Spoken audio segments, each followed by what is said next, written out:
Luckily, my job was paying me $8,000 a month after taxes. My living was paid for. My car was paid for my job. So every single dollar that I was making, I was just spending on acquiring more units and just using it to basically buy more furniture. Wow. What job were you making $8K a month? As an engineer. Working every single day, 6 days a week, sometimes 7 days a week, working 60, 70 hours a week. Now I see why you left that one. That's why I left.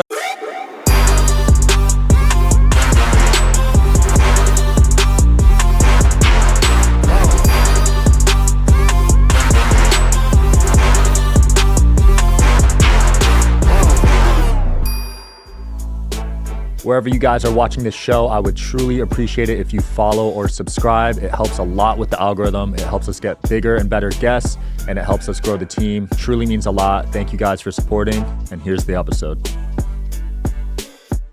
All right, we're talking Airbnbs today. We got Humza Zafar here today. How's it going, man? Doing well, man. All the way from Dallas. Not too far. Yeah, actually, I flew in from Canada today, but yeah, generally I do live in Dallas. Okay. You had Airbnbs up there? No, that's where I'm from originally. That's where my family lives. So I was visiting parents for the Christmas and New Year's time, and I just came to Vegas for the quick day. Okay. So you grew up in Canada, and then when did you move here? So I grew up in Canada pretty much my whole life. Went to school, went to university in Canada. Then right after I got my first job, I moved to Philly. Lived in Philly for about 3 years. Then I moved to Detroit. Lived in Detroit for about 1.5 years, almost 2 years. And then I just recently moved to Dallas, Texas. Wow. So you were in the cold, man. Yeah. Been cold my whole life, yeah. But now with Dallas, you're probably finally getting some heat. Yeah, that's the problem too, right? In the summertime, it's 110 degrees and it's burning hot. You can't really go outside. So Yeah. So when did you get into Airbnb? So I got into Airbnb, first discovered it really was back in 2020 and near the end, around October time-ish, November. And started really diving into it while I was working my 9-to-5 job as an engineer at the Philadelphia airport around November. I think that's when I got basically my first couple of units and really started to take the business seriously during 2021, the new year. And how much money did you start with originally with this? So originally, I only had about $4,000. That's all I really had. I was making about $8,000 a month from my job, so I used that $4,000 to basically furnish that first unit, and then used the profits from that one, rolled it over, and just continued expanding. Nice. So that's not even that much. No. How were you able to get a house for just $4K? So my first ever deal was a 4-bedroom townhome in Philadelphia in Queens Village, and that was really a test concept to see if I'm actually going to make any money or not. Half the house was already furnished. The other $4,000 I spent buying furniture really cheaply from IKEA, built everything myself, and it wasn't really that much. Wow, really bootstrapping. Yeah. And that was in Dallas? This was in Philly. Oh, in Philly. Yeah. Okay. And the first year, what were the numbers like? So my first year, 2021, I finished off at around, I think it was 50 units almost. And the entire year, I don't remember, but I finished off at around 100,000. It was my peak month at the end of the year. Damn, 50 units in your first year? 50 units in my first year, yeah. How were you able to get that many? So business credit card. So with me, originally, the biggest problem was because I'm not a U.S. citizen, I didn't have a lot of business credit. I didn't really have any credit at all whatsoever. It took me a little bit of while to actually build that credit up. So what I had to do was I had to just use a lot of my cash to just scale the Airbnbs that way. Luckily, my job was paying me $8,000 a month after taxes. My living was paid for. My car was paid for my job. So every single dollar that I was making, I was just spending on acquiring more units and just using it to basically buy more furniture. Wow. What job were you making $8K a month? As an engineer. That's pretty good, right? Yeah. Not bad at all. Was that remote? No, I was working every single day, 6 days a week, sometimes 7 days a week, working 60, 70 hours a week. Now I see why you left that one. That's why I left, yeah. Your lifestyle's changed a lot from then. Yeah. So year 2, how many units? So year 2 is going to be end of 2022. I finished off at 200 units in total. Wow. So I went from 50 to 200. And I think at my peak month, I was at 500,000 in revenue. That was in July. Majority of my apartments or my units are all in the East Coast. So they do really, really well in the summers, and they don't do that well in the winter. So that was my peak. 2023, I just finished this year off at 400 units. Jeez. I'm doing about $1 million a month right now, and I did about 10 million for this year. That is insane, man. Yeah, that's 10 million in total revenue. My actual gross profit, my actual profit from 10 million was about $2.5 million. Incredible. From that $2.5 million, if you ask me how much money is left over, zero. I spent $1.6 million on furniture for more units. And then on top of that, I spent a bunch of money on just growth, expanding, hiring more employees. Basically, just all the net free cash flow left over for this year of that 2 million plus was all spent on just basically growing the business and growing to, eventually the goal is 1,000 units. So like, for example, right now I have 100 units being starting, I'd say in about the next 3 weeks. Wow. In Philly, and more in Detroit, more in Dallas. So 2023 was a year of just growth. I wasn't really worried about keeping all that money. I spent it all on growth. 2023, I'm going to really chill out, relax, focus on leaning out operations even more, and try to keep as much of that profit as much as possible. Nice. You're still living pretty frugally then. No, not really. The penthouse I live in Dallas is like 15 grand a month. Okay. I fly, business class to Dubai all the time. Like, I still live relatively well, but compared to the amount of income I'm making, it's still relatively high. Like on $1 million, $1.2 million in income, I'd say I'm doing about, I'd say 200 to 300,000 net profit. So relative to how much net profit I'm making, I'm still, living. Yeah. Damn, that makes sense. So why do you want to hit 1,000 units?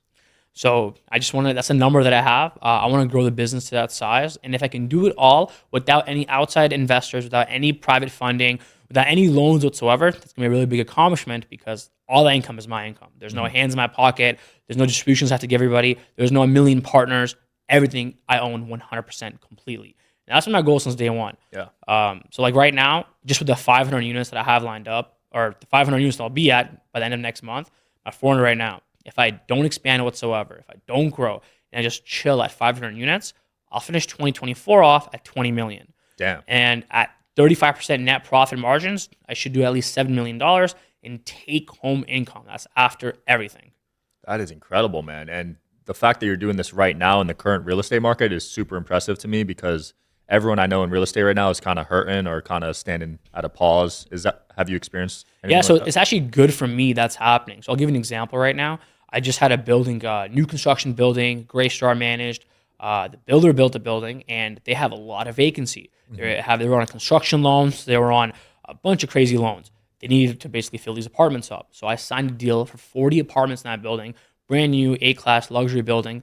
This is in Ohio. I'm not going to say the city, but the greatest NBA player of all times from Ohio, from that city. I think they can.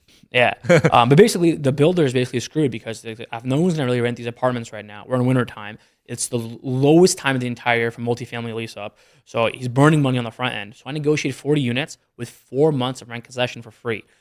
Almost the entire amount of rent I saved was about $250,000 up front. Wow. So I don't have to pay rent for the next 4 months and have 40 A-class luxury units in a brand new building. How were you able to negotiate that? You think it's because you had so many units? It's just leverage, right? Because you have to look at it from the perspective of the landlord. If I don't take them, nobody else is going to take them either. Every single time a building owner has to basically do an entire lease up, it takes a little bit of time, maybe a year, maybe 2 years to get even 80% occupied. They need to pay a commission to every single agent or leasing agent that even rents that apartment for that's 1 month's rent off the bat. Right. There's also the turnover costs and the vacancy costs, right? Signing over 40 apartments, someone like me gets rid of 40 headaches, gets rid of 40 tenants, gets rid of a lot of the problems that you've had in terms of commission of getting out to leasing agents. And that's 40 units it doesn't have to worry about. So when you have leverage right now, and especially right now, it's like the best time because landlords are hurting literally everywhere, you can get crazy deals.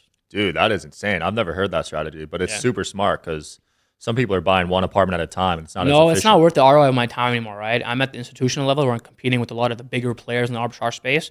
So I don't even do anything less than a couple floors at a time. I need at least 20, 30, 40 units at a time to make it worth the ROI of, my money and my time. Because the only way to really make money right now is with economies of scale. So me having 5 apartments and paying cleaning staff $100 to clean a 1-bedroom, I'm not making any money. If I have 50 apartments in a building where I'm paying cleaning staff, $10, $12 an hour, that's when I can actually scale and make a lot of money. Yeah, because then they don't have to travel to each location and a lot of nuances. Yeah.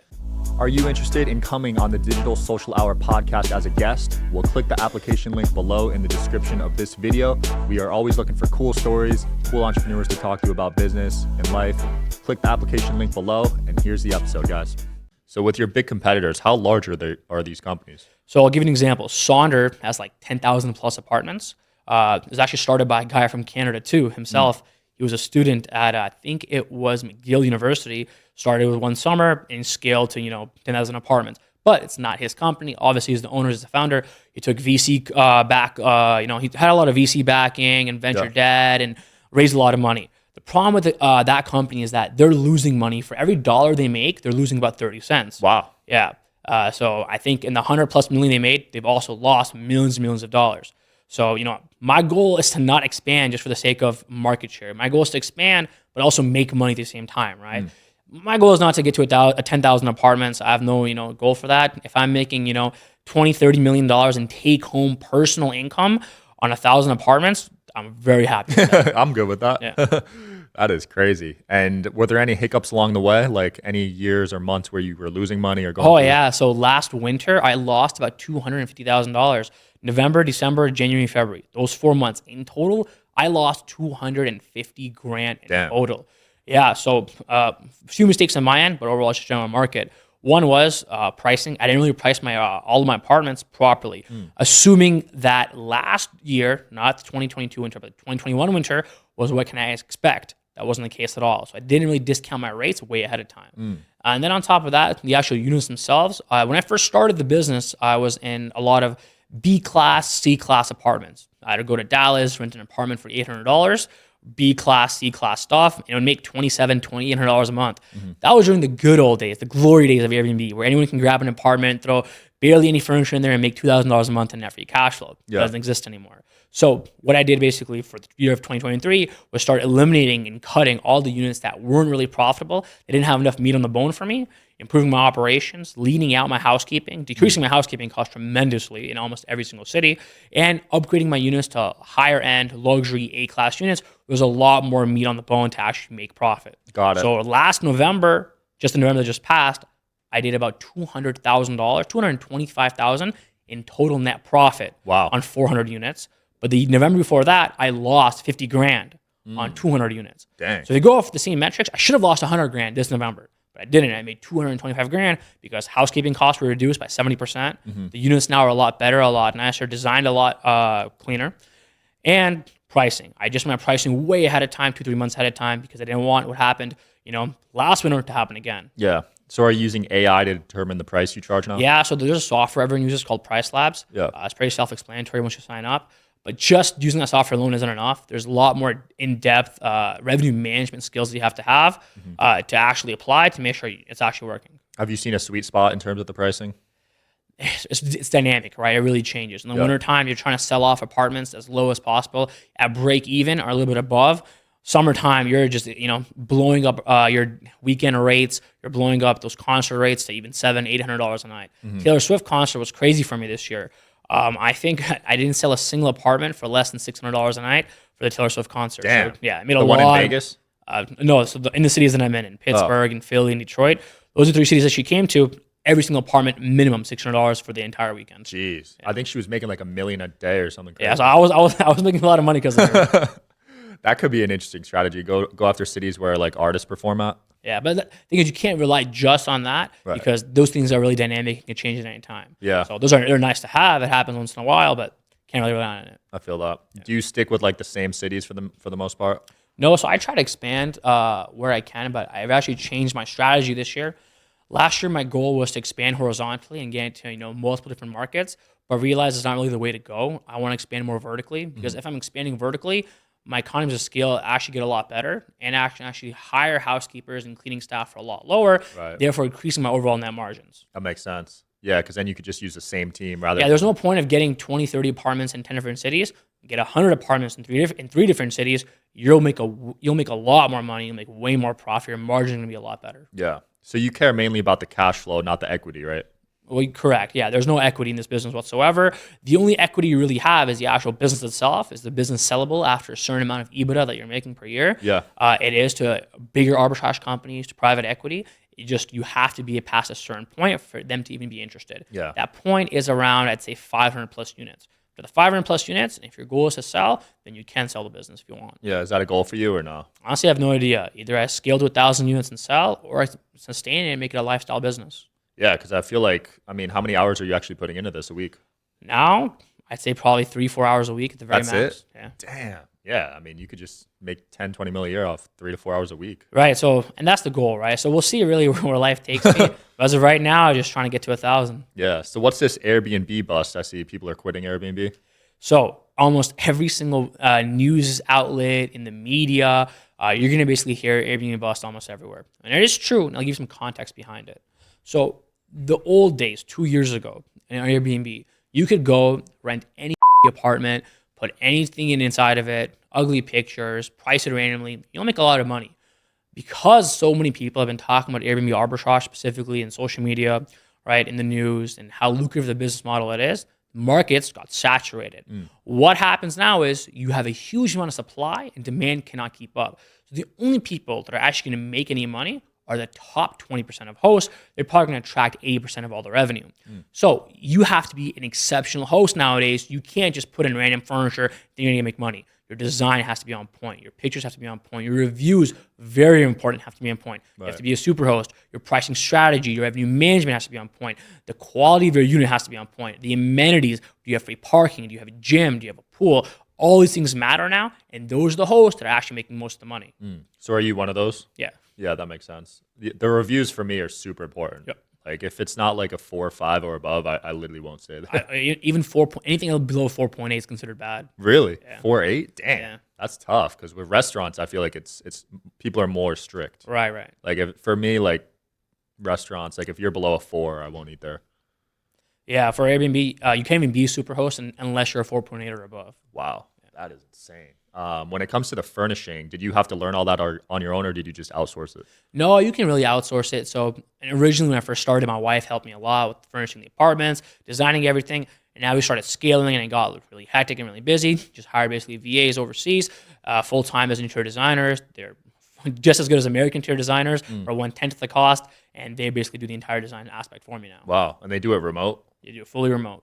All I need to send them is a 2D floor map, some pictures and some video, and they'll create a beautiful 3D rendering of the exact measurements, exact dimensions, of the exact design that you like. That is impressive, man. And then who actually like goes and puts all the furniture there?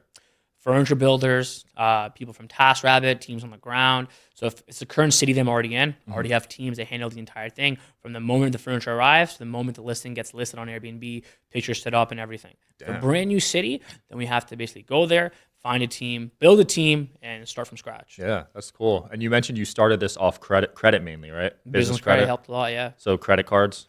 Yeah, so business credit cards, all 0% APR. So I have never paid $1 on interest. I can't. So my goal was to basically just use business credit cards that have 0% APR. So the Chase Freedom, Chase Ink, the Amex Blue, all the usual 0% APR cards. I just ran them up like crazy. Dude, I just got $200K in those. Oh yeah, like which one? 2 months ago. Amex Blue, Chase Ink gave me 50. Nice. U.S. Bank. Yeah. Bank of America had like 4 of them. Umpqua Bank. Have you heard of that one? No. Yeah, Umpqua Bank. Some guy helped me out, but yeah, dude, it was like $200K for 0% for a year. Yeah, that's amazing. That's literally the best.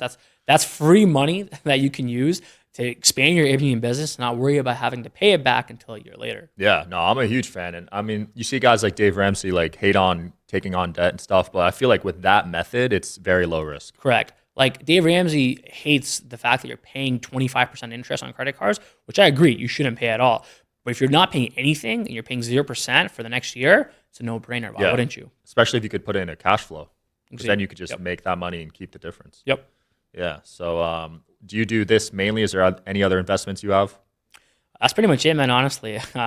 When I was working my 9 to 5, I tried many different things. I was in crypto, stocks, etc. Didn't really, nothing really stuck. I lost about $500,000 in crypto. Damn. Yeah. What'd you buy? I didn't put in $500,000. I put in about 10,000 into an altcoin called Harmony One. I've heard of that one. Yeah, it went skyrocket like crazy. And at this time, I was growing the business, working the job, and my account at the peak went to almost $500,000. I think it was 485,000, $500,000 in value. And my whole family screaming at me saying, sell, sell, sell. My wife saying, sell, change our lives. And obviously, when you see that happening, you see the skyrocket happening, you don't think about selling because you think it's going to go to $1 million 2 weeks later. And greed got to me, right? And didn't sell. And when Bitcoin fell from 60 something K and it crashed, every altcoin just dropped like crazy, and it went down to like 20 grand. Same, bro. I had over 10 million in crypto, and I was like, I'm gonna ride this to 100. Like it was going up like 6 figures a day. I'm like, every day. Every day you wake up. Yeah, and I'm like, wow. Now it's worth like 1 or 2 mil, and I never sold it. So that was a huge learning lesson. Next bull run, I am not doing that. I'm honestly not really investing any money in crypto anymore. I'm not investing any money in stocks, nothing. I just put whatever's the minimum amount I have to put into my SEP IRA. That's pretty much it. Besides that, dude, every dollar I make goes right back into the business. Because for me, it's increasing my overall monthly income, my monthly cash flow. I'm starting to feel older now, man, because I'm looking into bonds. I'm like, damn, I'm playing it safe now. Like, this is weird. The biggest return on investment is yourself, right? Your business. So if I can spend that money on my business and it returns, hundreds of thousands of dollars every single month in net profit, And for me, it's a vehicle that I can keep using. Do I want to buy buildings later in the future? Yeah, for sure. I'll eventually get there. I can't get a mortgage, so I have to buy everything in cash. It's a lot harder for me to do that, right? Can't go buy a $10 million building with 10% down. Right. So for me, I have to have $10 million in liquid cash to go buy that building. So I'll eventually do it someday, but right now the goal is just keep growing the business to 1,000 units. Are you keeping an eye on the value of the US dollar? No, not really. I mean, it's a little concerning. I mean, with depreciation and like they're just printing so much, people are and with bricks coming, but I don't know. I'm kind of finding ways to hedge against it. But with real estate, I guess that's a bet too. Yeah, like, with things going up in inflation, obviously housing prices are going to go up too. But at the same time, interest rates are also going up. So it's a give or take, right? In my business, I'm okay with interest rates going up because landlords are hurting a lot more. So they can't really sit on vacant apartments that much. They need to get them rented out. When interest rates are low, for me, it's the opposite, right? Like I prefer when landlords are hurting. I prefer when multifamilies hurting. That's when I basically get the best deals. Wow. But when interest rates are low, access to capital is a lot cheaper too. So it always helps to have a lot of cash sitting around for times like this. Yeah, no, you're in a good spot, man, because most people in real estate got wrecked. Yeah. If they didn't have like a backup fund or anything and all their money was in the house, they had to sell at a loss or like they can't even afford payments right now. Are you doing anything with foreclosures and stuff? No, nothing. Nothing?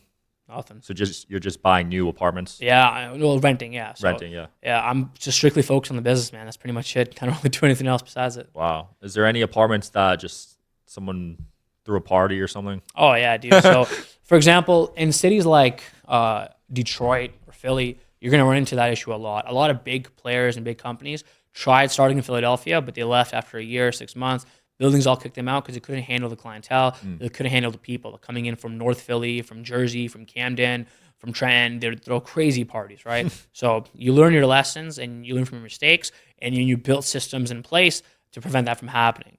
So any single time anyone books on Airbnb through any platform whatsoever, they have to send a picture of their ID with a selfie. Then they go through a background check. Then we actually approve them. We have verbiage in all of our listings to prevent those people from even booking in the first place. So for me, I don't even remember the last time I had a party being thrown, maybe a year and a half ago. But that's really basically the only way to survive in this business to prevent that from happening. Yeah, because if they're having a 100-person party, they're going to mess up the apartment and cause damage. But you can charge them for that, right? Correct. Yeah, you can charge them. Okay. So it's not a total loss. I'm sure if they break something, Airbnb will cover it, right? Yep, AirCover is great. They cover literally everything. Nice. Is there any other apps, or are you just on Airbnb? Primarily on Airbnb. Like, a lot of people like Vrbo and Booking.com, but I just prefer Airbnb mainly because of AirCover. Anything happens, you're covered basically for everything. They have the best policy in terms of payouts. Are you trying to increase the number of beds in the apartments? Yeah, so that is something that I am doing, that I have noticed that you will make more money with the more amount of people you sleep. The problem with apartment buildings is that a lot of them have occupancy limits. I mean, you can't sleep more than 4 people. Some of my landlords are really strict on it. Some of them don't care. They say, do whatever you want. Just don't tell me about it. So those are the ones where I try to fit as many beds as possible. Sleep, 8 people in a 2-bedroom, 10 people in a 2-bedroom. Damn. Those ones make the most money, yeah. You fit 10 in a 2-bedroom? You do, yeah. Bro, that Bunk is... beds, sofa beds. Just throw a bunch of beds in there. And those are the landlords that are cool with it. They don't really care. That is savage, man. 10 people in a 2-bedroom. I miss those days, man. Broke, sleeping on the couch. Yeah, and for me, but I make a lot more money that way because now 10 people can split that price of a 2-bedroom. I can charge a lot higher premium. Yeah. What are you working on now other than scaling this? That's pretty much it, man. I've been scaling this. I started social media about a year and a half ago. I've been trying to scale my social media up now. Yeah. That's going pretty well. And that's pretty much it. Just growing my student base and just documenting my journey to 1,000 units. Yeah. And that's the biggest thing right now. Yeah, your YouTube's really well, man. You have a lot of informative videos. Yeah. I'd say you're probably one of my favorite Airbnb people on YouTube. Oh, thank you. Because a lot of them teach it, but they're not on your don't have level. a real business. So that's why I started basically. So I didn't know what any of this whole course guru stuff was up until 2 years ago. I had no idea whatsoever. I just thought everything was a scam. And then as I'm growing the business, I'm on social media and I'm seeing these people talk about Airbnb, selling courses on Airbnb, and I'm like, these guys don't have a real business. I find all their properties. They have 3 apartments. Yeah. You know what they're talking about. The information so elementary. What are they talking about? So I'm like, all right, let me just, and at that time I was documenting my journey, about 10, 11K followers on Instagram. Post on Instagram story saying, hey guys, I'm gonna do a 7-hour masterclass, tell you guys everything you need to know about Airbnb. Send me $1,000 if you want to learn. I'm going to Dubai in 4 days for vacation. And I told myself, if I gotta get 4 people to sign up, that'll pay for my plane tickets. Yeah. My wife and I had 28 people send me $1,000 that same hour. So I made 28 grand just like that. I'm like, all right, perfect. Very next day, 7 hours straight, do it. Then I post on my Instagram story, guys, I have the recording available for $800. It's 7 hours long. 35 people paid $800 right away. I'm like, I just made 60 grand in 2 days. What the heck? Then I realized, I'm like, all right, people actually want to learn from someone who actually runs the actual business, who has a real business, who's actually doing the thing he's selling, that he's talking about. Let me actually dive into it. So my first year in online social media course sales, I think I did about, maybe I'd say about $1 million. Holy crap. $1 million. First year? Yeah. And that's like, and this is all just me posting on my Instagram story. Like, I have no systems. I didn't know what a closer was. I don't know what setters are. I don't know what ads are. Literally just me walking around, documenting my life. Saying, if you guys are interested, click the link in the bio. That's it. Literally nothing else. Second year, I learned a little bit more about the guru space, the course space, and started hiring a team with fulfillment and just build out entire systems and processes for that business. Yeah. So this year, I think I finished off about $3 million in course sales. Amazing. Yeah. And the margins in info space are amazing. So Yeah, so my margins are about, well, now that you add a bunch of people on and the infrastructure, I think my margins this year are about 75%. Yeah, so that's about, super high. Yeah, 2.5, yeah, 2 million plus in like total net cash flow. That's incredible, man. How many people are you coaching right now? So 3 different packages. Obviously, well, now I only have 2. One is just the regular program that just revamped completely for 2024 because Airbnb's changed so much since the last time I recorded my course. And then the second one is my mentorship. That one's 20 grand. More people actually buy the 20 grand one to work with me one-on-one rather than the 5K one. Because there's a lot more perks. You get a lot more help with me individually. Yeah. So, but yeah, and just in general, like I just basically trying to figure out what ways I can deliver value to my students and what ways Airbnb is changing. That way I can make sure everyone's, making as much money as possible. And it's cool because you're actually doing it live. I actually have students come fly out and shout at me for a week. Wow. And I'm literally building 30 apartments out in a brand new city, and people are just watching me and like they're shadowing me and teaching them everything. These are my furniture builders, how we're furnishing each apartment. So that's the thing people really want to see. A lot of these other people in space can't do that. They don't have a real business. They're fake. It's all a bunch of fake gurus. They talk about it, sit in front of the camera with their mics and video cameras and talk. They don't have a real business. They're just speaking BS. But I love that. Yeah, that type of stuff where you're hands-on, you can't read it in a book, and you're actually seeing it with your own eyes. You're there in person. I mean, there's not many people teaching like that. Yeah. Like that's incredible, especially people in the Airbnb space. Because like you said, you see their videos, they have like 5 properties. And it's like, I feel like you're not at the level yet where you could teach. No, 0. I'd say you need to be at least 100. Yeah. Around there, yeah. That's a good number. Because like that's when I started actually. 100 is literally when I started. Yeah, because then you're doing what, 7-8 figures. You got a real with business. 100 units, doing about 3,000 a month. About the 100 units should be doing about 300,000 a month. You should be doing about $3 million a year. Yeah, that's solid. You said you got 50 units coming up, activating in the next 3 weeks. I think I have like 100 starting in the next 3 weeks. Is that all one building? No, multiple different cities. Damn. How are you sourcing these? So a lot of it, honestly. So before originally, I had a system of VAs that would scour Zillow.com and just hit up every single building, property management company, landlord using my scripts. Okay. And that's pretty much how I scaled all the way to 300. The last 100 units that I got and the next 100 units that I'm getting, even maybe the next 200-300, are all basically from connections. Because a lot of these landlords have buddies. They have friends. So one of the buildings that I'm in Dallas, he actually has a friend who owns a building in Ohio that has 40, 50 units vacant. And he's like, hey, they're playing golf one day or whatever it is. I have a guy who has 50 apartments with me. Let me give you his number. And that's how we got connected. Another one was I had a building in Pittsburgh. The same owner has a friend in Philly. Connected me with him and I have 50 apartments starting with him next month as well. Wow. So a lot of it now is word of mouth and connections and just talking to these landlords and seeing what other projects you're working on, what other friends you have, what other landlords could you recommend to me? Yeah, I really like this model because other than the furniture costs and maybe staff, there's really not much investment, right? Yeah, that's pretty much it. Yeah, and you're not getting to those numbers until you have some money coming in anyways. Correct. So you're really not risking your own money. Yeah, when you're starting out, your margins are actually really, really high because you don't really have a lot of staff, right? Yeah. It's just pretty much you. And you can hire some VAs for $500 a month, and that's pretty much it. Your margin should be around 40-something percent, 45%. Wow. That's what mine were when I first started. Then, of course, as you scale the business over time, your margins do decrease, but you're making more money, right? Because you have to build the infrastructure to support 400, 500 units.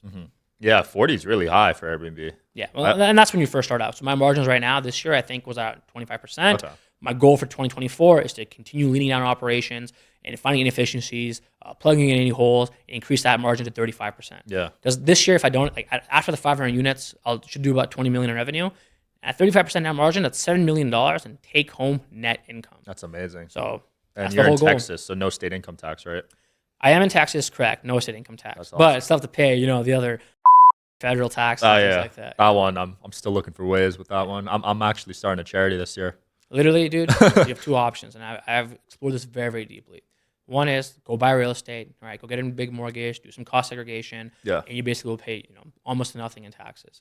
I can't do that. So literally, my only other option is to figure out creative ways that involve me not living in the United States. I'm not an American citizen, right? Puerto Rico. I'm Canadian. No. So I was basically thinking about moving to Dubai and getting a Dubai citizenship and getting that investor visa. And that's pretty much the only way where I don't have to pay anything in taxes. Wow. Problem is, I have to be in the United States for less than 120 days in the year. I really can't do that. That'd be So tough. I don't know. Right? I'm thinking about ways. I'm figuring it out. I'm actually going to Dubai next in 2 weeks. Yeah. I have some meetings there and figure out ways where what can I do with all this money, park it offshore somehow, or just basically what can I do in terms of living? Where can I live certain parts of the year and certain parts in another part of the country, just to basically offset my taxes, because I can't do cost segregation, can't go buy $10 million buildings, and I have a lot of income, so I have to basically decrease that. Yeah, that's what Kiyosaki does, right? Yeah.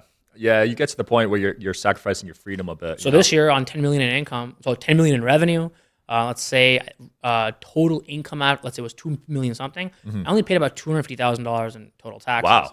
Wow. So the big thing you can do with arbitrage is you can prepay rent. So let's say my monthly rent is $500,000 a month, right? On December the 25th, I can prepay 2 months of rent. I can prepay $1 million of rent, and that entire $1 million I can basically write off for this year. That is cool. Yeah. That is really So cool. that's one big thing that basically everybody in the industry does is prepay a lot of rent. Yeah, and you could do that in business too. My accountant just told me you could prepay vendors. Right. So last week I just prepaid like 300 grand Yep. to save money, which was crazy. But it's part of the game, man. Well, great episode. Where can people find you? You guys can find me on Instagram at Humza Zafar. My YouTube is also Humza Zafar. And my TikTok is Humza Zafar BNB. Love it, man. Thanks for coming on. Awesome. Thanks for watching, guys. Yeah, and we'll see you tomorrow.